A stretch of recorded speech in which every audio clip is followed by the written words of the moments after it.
এই হিসাবে মনের মধ্যে তো দলীয় কোনো কুন্দল নাই। আরে সোনারঘাটের স্বার্থের বিষয়ে দল তো পরে, আগে সোনারঘাট আগে, এটাও বোঝার লাগবো। আচ্ছা, আজকে যদি আমি এমপি না হইতাম, আপনারা যদি আমার ভোট না দিতা, আপনি কি মনে করো সৈয়দ লিয়াকত হাসান এই চেয়ারম্যান হইতে পারল না? পরে আইনজার পরে মিলাই দেখুন কথাটা ঠিক কইছি কিনা।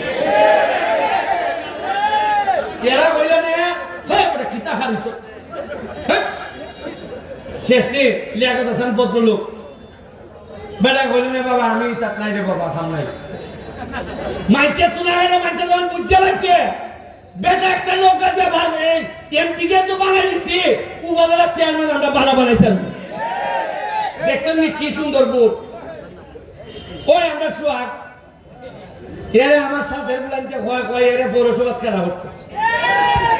আরে তো লোক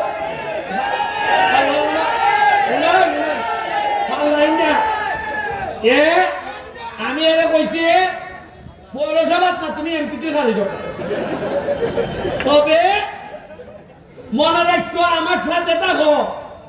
এই কারণে মনে করো না পৌরসভা নির্বাচনের সময় আমি ঠেলা ঠেলি করে তোমার বাস করাই দিব।